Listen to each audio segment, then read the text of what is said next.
Hello friends, कैसे हैं आप सब। आप सभी का आपके अपने YouTube channel sociology with Sangeeta में मैं संगीता स्वागत करती हूं। और इस चैनल के माध्यम से हम लोग सोशोलॉजी के कम्पिटिटिव एग्जाम के प्रिपरेशन करते हैं। अभी जो हमारे क्लासेस चल रहे हैं उसमें हम लोग झारखंड लेडीज सुपरवाइजर का सोशोलॉजी का सिलेबस को unit wise topic wise cover कर रहे हैं। इस चैनल का प्लेलिस्ट में आप जाइएगा तो आपको वहाँ पे इससे रिलेटेड जितने इम्पॉर्टेंट यूनिट है, इसके टॉपिक है, इंफॉर्मेशन है, वो सारे एक ही जगह पे झारखंड लेडीज सुपरवाइज़र बोल के आप वहाँ पे उसको देख सकते हैं। सारी चीज़ें आपको एक ही जगह पे मिल जाएंगी। और एक बात मैं आप लोग को बोलना चाहती हूँ कि जब मैंने ये सीरीज़ को स्टार्ट किया था झारखंड लेडीज सुपरवाइज़र का, तो उसमें मैंने शुरू में ही एक वीडियो अपलोड किया था कि बुक लिस्ट से संदर्भ में कि कौन कौन सी बुक लिस्ट बुक आपको पढ़नी चाहिए। तो मैंने उसमें सारे इन्फॉर्मेशन आप लोग को दे दिए हैं कि एनसीईआरटी हम लोग को पढ़ना चाहिए, इग्नू लेना चाहिए, घटना चक्र की बुक लेनी चाहिए। तो मैंने तो शुरू में ही आप लोग को बता दिया है ना। तो आप लोग उस वीडियो को देखते नहीं हैं, वहाँ से आप इन्फॉर्मेशन लेना नहीं चाहते हैं, आप मैसेज कर देते हैं कि आप बुक का नेम नहीं बता रहे, आपको क्या जाता है। अगर मेरा कुछ जाता तो मैं यहाँ पर आप लोगों के पास नहीं आती, आप लोग के लिए नहीं आती। ठीक है, मैं यहाँ पे आप लोग को हर चीज़ फ्री में प्रोवाइड कर रही हूँ। और मैं आप लोग को बोल रही हूँ कि आपका सिलेबस में मैं पूरा कंप्लीट करवा दूँगी, लेकिन फिर भी आप लोग अपना थोड़ा एफर्ट नहीं डालना चाहते हैं, आप लोग वीडियो को नहीं देना चाहते। लेकिन हाँ, कमेंट आकर ज़रूर कर देते हैं कि आपको क्या जाता है। तो ये चीज़ बहुत बुरी बात है, इसमें मुझे बहुत बुरा फील हुआ है। तो आप लोग उसको ज़रूर एक बार देखिए और देखने के बाद ही कीजिए। ऐसा तो नहीं है कि मैंने आपसे कोई चीज़ छुपा के रखा है, मैंने शुरू में ही बता दिया है कि आपको ये चीज़ करना चाहिए। अच्छा, कोई बात नहीं। तो डेली हम लोग के 2 क्लासेस आते हैं। इवनिंग में हम लोग का थ्योरी से रिलेटेड टॉपिक रहता है और मॉर्निंग में उसी थ्योरी की एमसीक्यू करवाई जाती है। इससे क्या होता है कि थ्योरी से हम लोग को कॉन्सेप्ट्स क्लियर हो जाता है और एमसीक्यू से ये पता चल जाता है कि किस प्रकार के क्वेश्चन जो है वो एग्जाम में पूछे जाते हैं, कैसा क्वेश्चन बन सकता है।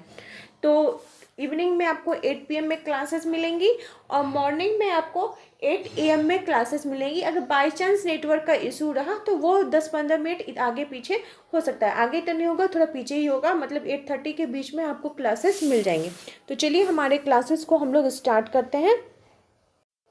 आज का जो हमारा पहला क्वेश्चन है कि निम्नांकित में से कौन एक सामाजिक समूह के निर्माण में आवश्यक तत्व है। तो सामाजिक समूह हम लोगों ने कल ही पढ़ा था। तो इसके निर्माण में आवश्यक तत्व क्या होता है। समूह में व्यक्ति क्या करता है, प्रयोग करता है, अवलोकन खोज करता है कि अंतःक्रिया करता है या खोज करता है। तो सामाजिक समूह में व्यक्ति क्या करता है, अंतःक्रिया करता है। इसका डिटेल्स हम लोग देखते हैं कि सामाजिक समूह व्यक्तियों का ऐसा संकलन है जहां सामाजिक संबंध पाया जाता है, परंतु जैसा कि मर्टन का कहना है कि क्षणिक सामाजिक संबंध समूह को विकसित नहीं करते। वस्तुतः समूह के निर्माण के लिए सदस्यों के बीच पाई जाने वाली अंतःक्रिया एवं सामाजिक संबंधों में बारंबारता एवं स्थायित्व समूह के ढांचे को स्पष्ट करता है। मर्टन जी के अनुसार सामाजिक समूह के मुख्य तत्व हैं 2 या 2 से अधिक व्यक्तियों का होना, कुछ हद तक स्थायी एवं बार बार होने वाले सामाजिक अंतःक्रिया। तो मर्टन क्या बोल रहे हैं कि समूह का निर्माण तभी हो सकता है जब 2 या 2 से अधिक व्यक्ति हो। एक व्यक्ति को समूह नहीं बोला जाएगा। उसके बाद क्या बोला जा रहा है कि कुछ हद तक स्थायी एवं बार बार होने वाले सामाजिक अंतःक्रिया। समाज के अंतर्गत वो जो क्रियाएं होती हैं वो रिपीटेड होती हैं। समूह के सदस्य अपने आप को निश्चित समूह के सदस्य माने एवं बाहरी लोग भी उन्हें समूह के सदस्य माने। एक से अधिक व्यक्तियों का होना, सामान्य लक्ष्य का उद्देश्य, अंतःक्रिया, सापेक्षिक स्थायित्व, सामाजिक पहचान, व्यवहार का एक निश्चित नियम, ये सभी क्या है, सामाजिक समूह के आवश्यक तत्व हैं। अगर आपसे तत्व से रिलेटेड क्वेश्चन पूछेगा तो आप ये सब लिखिएगा। एक से अधिक व्यक्तियों का होना, एक समान लक्ष्य, ये सभी इसके इम्पोर्टेंट तत्व हैं। सेकेंड क्वेश्चन है कि निम्न में से कौन एक सामाजिक समूह के निर्माण में आवश्यक तत्व नहीं है। तो एक से अधिक व्यक्ति का होना है, खोज, अंतःक्रिया, तो सामान्य लक्ष्य तो है, ठीक है, लेकिन जो अंतःक्रिया भी है, लेकिन खोज जो है वो एक आवश्यक तत्व नहीं है। तो इसका जो राइट आंसर है वो क्या हो जाएगा। इसमें क्या बोला जा रहा है कि सामाजिक समूह के निर्माण में आवश्यक तत्व नहीं है, तो खोज हो जाएगा, इसका तत्व नहीं है। नेक्स्ट क्वेश्चन है कि निम्न में से कौन सा तत्व समूह निर्माण में नहीं है। क्या चीज नहीं है, व्यक्तियों की संख्या, अनौपचारिक या औपचारिक सदस्यता, विविध समग्र संबंधों का एक स्थायी प्रतिमान। ठीक है, तो व्यक्तियों की संख्या होगी, औपचारिक या अनौपचारिक सदस्यता बोलिए होगी कि नहीं होगी। तो ये जो विविध समग्र है ये समूह निर्माण का आवश्यक तत्व या महत्वपूर्ण तत्व ये नहीं है। ठीक है, संबंधों का स्थायी प्रतिमान भी होना चाहिए, ये सभी चीजें होंगी लेकिन विविध समग्र नहीं होगा। क्वेश्चन नंबर 4 पूछा जा रहा है कि सामाजिक समूह की मौलिक विशेषता है। सामाजिक समूह की मौलिक विशेषता क्या है? शारीरिक सामीप्य, स्तरीकरण, समुदाय, संस्था। तो सामाजिक समूह की जो मौलिक विशेषता है वो क्या हो जाएगी? मौलिक विशेषता शारीरिक सामीप्य हो जाएगी। ये उपरोक्त जितने भी विकल्प दिए थे उसमें सामाजिक समूह की ये विशेषता है। क्वेश्चन नंबर 5 पूछा जा रहा है कि क्षेत्रीय समूह हितों के प्रति चेतन समूह, निश्चित संगठन वाले समूह और अनिश्चित संगठन वाले समूह, ये वर्गीकरण दिया गया है किनके द्वारा? मैकआइवर एवं Page, Kingsley Davis, R K. Merton या वी स्टीड। तो क्षेत्रीय समूह हितों के प्रति चेतन समूह, इसकी अवधारणा किनके द्वारा दी गई है? तो मैकआइवर एवं पेज जी के द्वारा दी गई है। इसका हम लोग डिटेल्स देखते हैं कि जो मैकआइवर एवं पेज हैं उन्होंने समाज में पाए जाने वाले समूह को 3 भागों में बांटा है। क्षेत्रीय एकता वाले समूह, हितों के प्रति चेतन लेकिन अनिश्चित संगठन वाले समूह तथा अपने हितों के प्रति जागरूक समूह जिसमें संगठन भी होता है। क्षेत्रीय एकता वाले समूह साधारणतः एक निश्चित क्षेत्र में ही पाए जाते हैं और इनकी कुछ क्षेत्रीय विशेषताएं होती हैं। ऐसे समूहों के हित अत्यंत व्यापक होते हैं। सदस्यों के जीवन में एक प्रकार की समानता देखने को मिलती है। नगर, गांव, समुदाय, पड़ोसी इत्यादि इसके उदाहरण होते हैं। हितों के प्रति जागरूक लेकिन अनिश्चित संगठन वाले समूहों में अपने हितों के प्रति एक किस्म की जागरूकता पाई जाती है लेकिन साधारणतः इनमें निश्चित संगठन का अभाव पाया जाता है। ठीक है, तो हम देखते हैं कि जो हितों के प्रति जागरूक समूह है अपने हितों के प्रति स्पष्ट जागरूकता उनमें पाई जाती है, साथ ही उनमें संगठन एवं संरचना भी पाई जाती है। जिसमें संगठन का अभाव होता है ऐसे समूह अस्थायी प्रकृति के होते हैं और प्राय उद्देश्य पूर्ति के उपरांत टूट जाते हैं। जैसे मान लीजिए चर्च, राज्य, परिवार, मजदूर संघ, मित्र मंडल, क्लब, ये सब क्या है? समूह के उदाहरण हैं। ठीक है, इसमें में इन समूहों में लोग रहते हैं, व्यक्ति रहते हैं। क्वेश्चन नंबर 6 पूछा जा रहा है, जिन समूहों की प्रकृति अस्थायी होती है और जो उद्देश्य पूर्ति के उपरांत टूट जाते हैं उनको क्या कहा जाता है? कैसा समूह के प्रति जो प्रकृति है वो अस्थायी होगी और उद्देश्य पूर्ति के उपरांत टूट जाएंगे तो अनिश्चित संगठन वाले समूह होंगे, निश्चित संगठन वाले समूह होंगे, हितों के प्रति चेतन समूह होंगे या प्राथमिक समूह होंगे। तो इसका जो राइट आंसर है वो हो जाएगा हितों के प्रति चेतन समूह, अस्थायी वाले समूह के संगठन के लोग होंगे। क्वेश्चन नंबर 7 पूछा जा रहा है कि समाजशास्त्रीय मानदंड के अनुसार निम्न में से कौन समूह की रचना को दर्शाता है? धनी वर्ग, कॉलेज विद्यार्थी, सेवानिवृत्त व्यक्तियों की समिति, टाटा इस्पात कंपनी। तो समाजशास्त्रीय मानदंड के अनुसार समूह की रचना कॉलेज विद्यार्थी को दर्शाता है क्योंकि समूह के जो अंतर्गत लोग होते हैं वो अपने विचारों, अपने क्रियाओं आदि का क्या करते हैं? आदान प्रदान करते हैं। उनके जो सदस्य होते हैं वे एक दूसरे के पारस्परिक निर्भर रहते हैं और जब तक वे समूह के सदस्य होते हैं उनके बीच अंतर्क्रिया होती है और जब वो समूह के सदस्य नहीं होते हैं तो उनके बीच अंतर्क्रिया नहीं होती है। अगर अंतर्क्रिया नहीं होती तब इस प्रकार का जो जन समूह है उसको सामाजिक समूह नहीं कहा जाएगा, अंतर्क्रिया होगी तभी तक कहा जाएगा। इसलिए बोला जाता है कि जैसे मेला हो गया, रेलवे प्लेटफॉर्म हो गया, ये उसकी जो भीड़ होती है उसको सामाजिक समूह नहीं बोला जाएगा, उसको सिर्फ समूह बोला जाएगा। नेक्स्ट क्वेश्चन है कि सामाजिक समूह का वर्गीकरण ऊर्ध्व और क्षैतिज में किया है, किनके द्वारा किया गया है? कूले, समनर, आगबन या मिलर। तो सामाजिक समूह का वर्गीकरण क्षैतिज और ऊर्ध्व में किनके द्वारा किया गया है? तो मिलर के द्वारा किया गया। यहाँ पे देखिए मैं एक चीज बताना चाहती हूँ, जैसे देखिए इसको अगर आप याद करना चाहते हैं तो इसको ऐसे याद कर सकते हैं कि ऊर्ध्व और क्षैतिज यानी वर्टिकल और हॉरिजॉन्टल, तो ये मैथ से रिलेटेड हो गया। ठीक है, लाइन का रेखा के जैसा। और मिलर को आप कर लीजिए पिलर। ठीक है, पिलर मतलब खंबा, तो कैसा होगा खंबा? तो वर्टिकल और हॉरिजॉन्टल होगा। तो इस तरह से आप इसको याद कर सकते हैं कि सामाजिक समूह का जो खंबा है वो कैसा होगा? तो पिलर वर्टिकल और हॉरिजॉन्टल वो खंबा के जैसा होगा। ऐसे करके इसको भी आप याद सकते हैं। मतलब याद करने का ये एक तरीका होता है, ये ट्रिक होता है। ओके। नेक्स्ट क्वेश्चन है हमारा कि इनमें से किसने अर्ध समूह की अवधारणा को प्रतिपादित किया है? कूले, समनर, मीड या फिर बोटोमोर। तो अर्ध समूह की अवधारणा किनके द्वारा दी गई है? तो अर्ध समूह क्या होता है कि ये बोटोमोर के द्वारा दी गई है, और ये ऐसे व्यक्तियों का समूह होता है जिसमें सामाजिक संबंध जो होते हैं वो नहीं के बराबर होते हैं। ठीक है, अर्ध समूह में व्यक्तियों का ऐसा समूह है जिसमें सामाजिक संबंध नहीं के बराबर होते हैं। संभवतः इसका प्रयोग सर्वप्रथम इंग्लैंड के समाजशास्त्री मॉरिस जिन्सबर्ग ने 1934 में अपनी पुस्तक सोशियोलॉजी में किया था। तत्पश्चात टीबी बोटोमोर ने इसकी चर्चा की। आर.के. मर्टन ने भी इसकी बहुत अधिक चर्चा की है। बस अथवा रेलवे प्लेटफॉर्म पर एक भीड़ को मोटोमोर ने अर्ध समूह की श्रेणी में रखा है। ठीक है, वो जो रेलवे स्टेशन और इस प्रकार का जो भीड़ वाला सीन है वो अर्ध समूह के अंतर्गत आएगा टीबी मोटोमोर के अनुसार। श्रोतागण, बस यात्री, फुटबॉल मैच देख रहे लोगों का समूह कैसा होता है? सहयोगी समूह, समुच्चय समूह, सामाजिक समूह। तो इस प्रकार के लोगों का समूह जो होता है वो समुच्चय समूह होगा। ठीक है, श्रोतागण मतलब वो एक दूसरे को तो कोई प्रभावित नहीं कर रहे हैं ना, तो इसलिए इस प्रकार के जो समूह हो जाएगा वो समुच्चय समूह के अंतर्गत आ जाएगा। श्रोतागण, बस यात्री, फुटबॉल मैच देखने वाले जो लोग होंगे उनका समूह कैसा हो जाएगा? समुच्चय समूह के अंतर्गत। नेक्स्ट क्वेश्चन है कि सामाजिक समूह यानी सोशल ग्रुप किन आधारों पर निर्मित होता है? उसके आधार स्तंभ क्या है?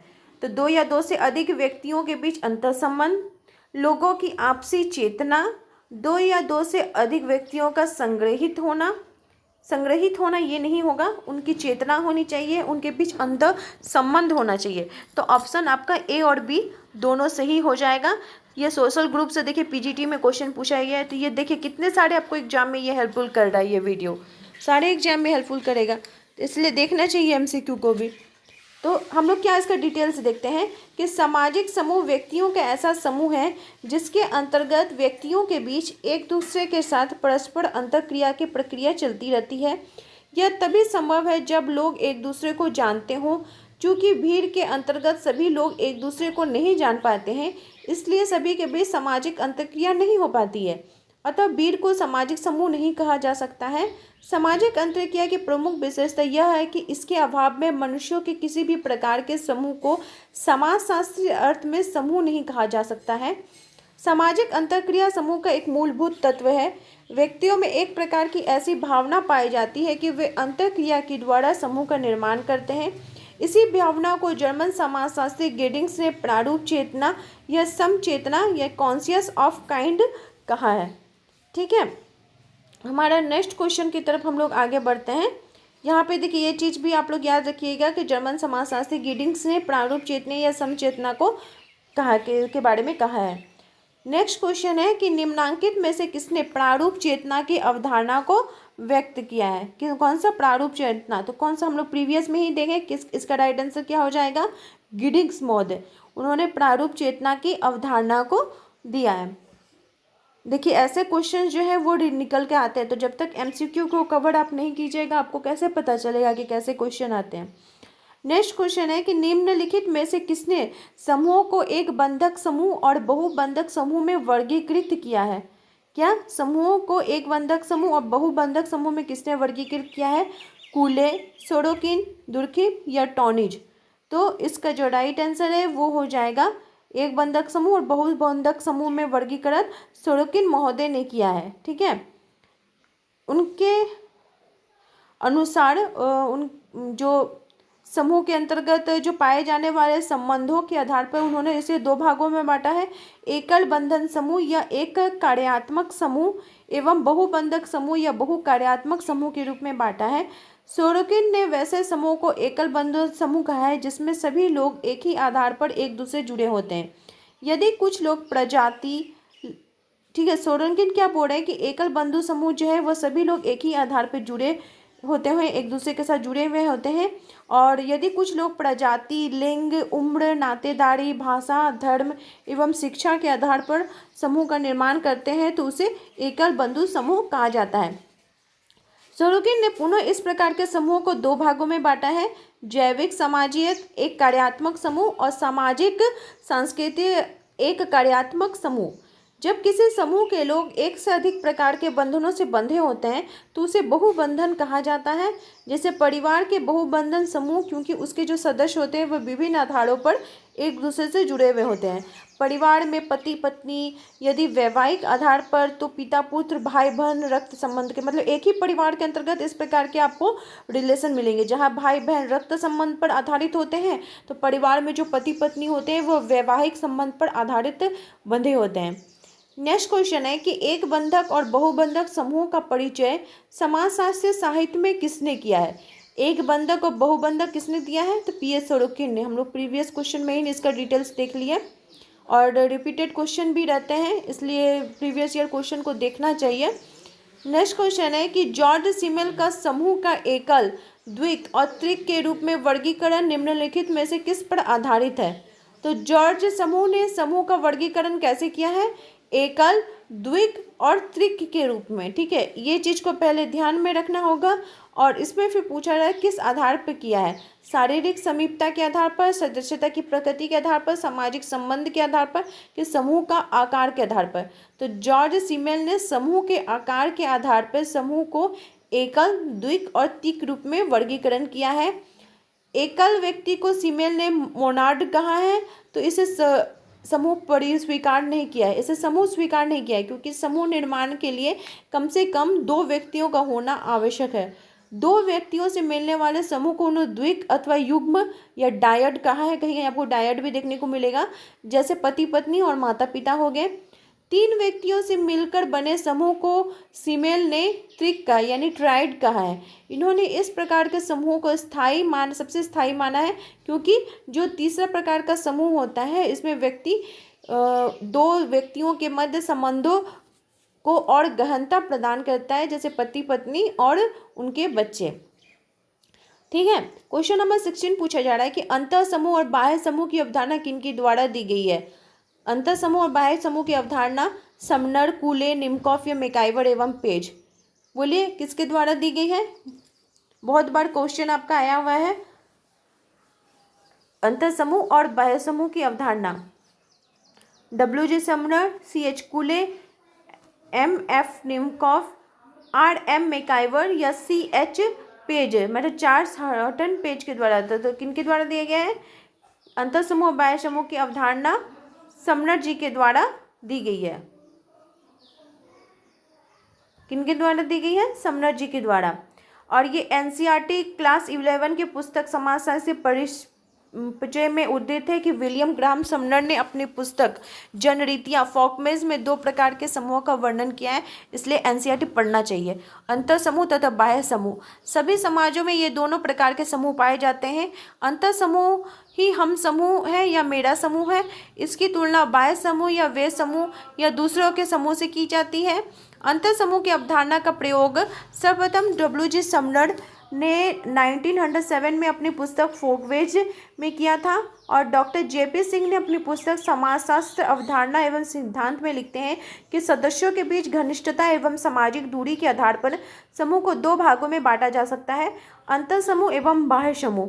बहुत सारे लेखकों ने यह लिखा है कि समूह का वर्गीकरण समनर ने दिया है, जो सही नहीं है। समनर ने अपनी पुस्तक में केवल अंतर समूह की अवधारणा का ही जिक्र किया था, जिसके आधार पर बाद में अन्य लोगों ने बाह्य समूह की बात कही।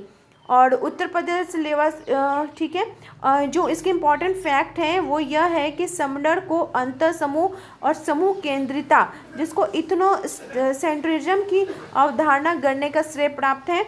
लेस्टर वार्ड ने समूह के विभिन्न स्वरूप को ध्यान में रखकर उसे मुख्य रूप से 2 भागों में विभक्त किया है, ऐच्छिक समूह एवं अनिवार्य समूह। और R.K. मर्टन ने सदस्यता के आधार पर समूह को 2 भागों में बांटा है, सदस्यता समूह एवं गैर सदस्यता समूह।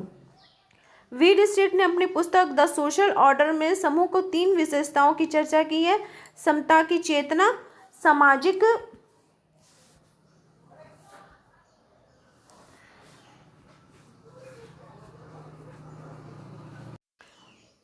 समूह के विभिन्न स्वरूप को ध्यान में रखकर से मुख्य रूप से दो भागों में बांटा है, अनिवार्य ऐच्छिक समूह और अनिवार्य समूह। आर.के. मर्टन ने सदस्यता के आधार पर समूह को दो भागों में बांटा है, सदस्यता समूह एवं गैर सदस्यता समूह। वीर स्ट्रीट मोहने ने अपनी पुस्तक द सोशल ऑर्डर में समूह के 3 विशेषताओं की चर्चा की है। ठीक है, इन्हीं विशेषताओं की उपस्थिति अथवा अनुपस्थिति के आधार पर उन्होंने 4 प्रकार के समूहों का उल्लेख किया है। सांख्यिकी समूह, समाजीय या समितीय या सहयोगी समूह, सामाजिक समूह तथा सहचारी या सहयोगी समूह, ये इन्होंने 4 प्रकार की बात की है। नेक्स्ट क्वेश्चन है कि निम्नलिखित में से किसने सामाजिक समूह का वर्गीकरण अंतः समूह और बाह्य समूह के रूप में किया है। तो अंतः समूह और बाह्य समूह जहाँ पर ये बात आ जाएगी तो ये किनके द्वारा दिया गया है, समनर महोदय जी के द्वारा दिया गया। अंतः समूह और बाह्य समूह कूले, टोने, समनर या मैकाइवर एवं पेस्ट, तो इसका राइट आंसर हो जाएगा समनर महोदय। ठीक है, ये इंपॉर्टेंट क्वेश्चन है, बहुत इंपॉर्टेंट क्वेश्चन है, इसको जरूर याद रखिएगा, जरूर नोट करके बगल में इंपॉर्टेंट लिख के रखिएगा, क्योंकि देखिएगा आपका क्वेश्चन इसकी आएगा है। नेक्स्ट क्वेश्चन है कि अंतः समूह तथा बाह्य समूह का वर्गीकरण किसने दिया है। तो C.H. कूले, R.के. मर्टन, समनर, तो यही रिपीटेड क्वेश्चन है, तो इसका जो राइट आंसर है वो क्या हो जाएगा, समनर महोदय। अंतः समूह और बाह्य समूह की अवधारणा किनके द्वारा दी गई है, तो समनर महोदय जी के द्वारा दी गई है। ठीक है, नेक्स्ट क्वेश्चन है हमारा, इसको आप अंतः समूह बाह्य समूह को याद रखिए कि किसने दी है। वही रिपीटेड क्वेश्चन है कि अंतः समूह एवं बाह्य समूह की अवधारणा किनके द्वारा दी गई है, तो ये आपका समनर महोदय जी के द्वारा दी गई है। अंतः समूह एवं बाह्य समूह की अवधारणा समनर महोदय जी के द्वारा। कितने बार देखिए ये क्वेश्चन आपके पूछे गए, बहुत इंपॉर्टेंट क्वेश्चन है। ठीक है, नेक्स्ट क्वेश्चन है, फिर आपको वही क्वेश्चन पूछा गया है कि अंतः समूह एवं बाह्य समूह की अवधारणा किनके द्वारा दी गई है, तो ये आपके जो राइट आंसर है वो हो जाएगा समनर महोदय। कौन सा हो जाएगा, समनर महोदय जी के द्वारा अंतः समूह और बाह्य समूह की अवधारणा दी गई है। तो आई होप आप लोगों को आज का जो क्वेश्चंस है वो आपके एग्जाम के लिए हेल्पफुल रहेंगे। इसी प्रकार से आप लोग चैनल के साथ बने रहिए, हम लोग यूनिट वाइज टॉपिक वाइज जो सिलेबस है हमारा उसको कवर करेंगे। मेरे चैनल के साथ बने रहने के लिए आप सभी का थैंक यू।